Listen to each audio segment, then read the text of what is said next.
देखो सम्राट तो ऐसा, मैं भी एक आम इंसान हूँ आप लोगों की तरह ही, लेकिन मैं ये सोचता हूँ कि मैंने जिस धर्म के अंदर जिसमें जन्म लिया, मैं जिस सनातन धर्म से आता हूँ, तो मेरी पहली एक नैतिक जवाबदारी बनती है कि मैं उसके लिए दृढ़ इच्छा शक्ति रखूँ, उसके साथ खड़ा रहूँ।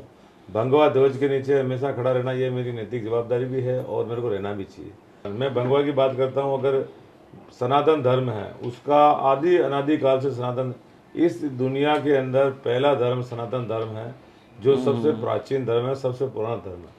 उसका कोई अता पता नहीं कि भाई वो कब, आदि अनादि लाखों साल से ये धर्म चलता आ रहा है। बाकी दूसरे धर्म तो कोई 1 साल से चला, कोई 2 साल से चला, लेकिन सनातन धर्म और हिंदुत्व और हमारे जो देवी देवता हैं उन सब लोगों के प्रति, अगर मैं जब तक अगर किसी हिंदू पर कोई समस्या आती है तो मैं निश्चित रूप से तय करता हूँ, चाहे वो किसी भी पार्टी का हो, तो मेरी एक नैतिक जवाबदारी होती है, मैं उसके पास जाऊँ, मेरे से जो मदद होती है मैं मदद करने का प्रयास करता हूँ। इसी प्रयास के लेकर के मेरे पे 2-3 बार हमले भी किए। विपक्षी पार्टियों लोगों को बरगलाया, उकसाया। लुहारिया गांव में गया तो वहाँ 500-700 लोगों ने मेरे पर हमला किया।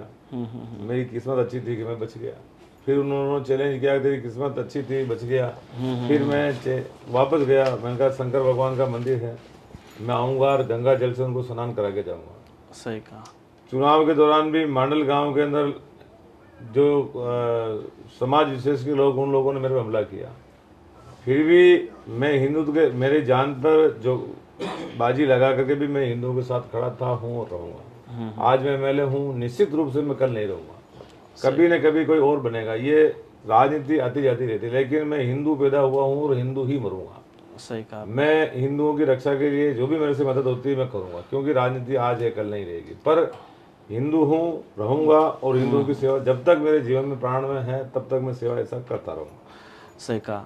और एक चीज़ आपको और बताना चाहता हूँ कि आज जो परिदृश्य चल रहा है भीलवाड़ा मंडल राजस्थान के अंदर, जिसको भी अगर राजनीति करनी तो उसको भगवा है, उसको हाथ में लेना ही पड़ेगा। भगवे की इतनी बड़ी ताकत है। आज से 4 साल पहले आप लोगों ने देखा होगा, मैं मेरी विधानसभा की बात करूँ या मेरे जिले की बात करूँ, तो राजनीतिक पार्टियां, हमारी पार्टी भी थी, विपक्ष की पार्टी भी थी, कोई भगवा की हिंदुत्व की बात करने वाला नहीं था, कोई धार्मिक यात्रा नहीं निकालता था। रोजा इतवार पार्टियों में जाते थे, उनको दावत देते थे, भाषण देते थे, उनका सम्मान करते थे, लेकिन कभी उन्होंने दीपावली पर किसी का सम्मान नहीं किया, होली के ऊपर सम्मान नहीं किया, किसी को गुलाल से तिलक नहीं लगाया, धर्म की बात नहीं की। जब धर्म की बात आती तो हमारे फलाने वो जो 36वीं कौम वाले हैं वो नाराज हो जाते हैं, वोट बैंक टूट जाता है, धर्म की बात नहीं करता।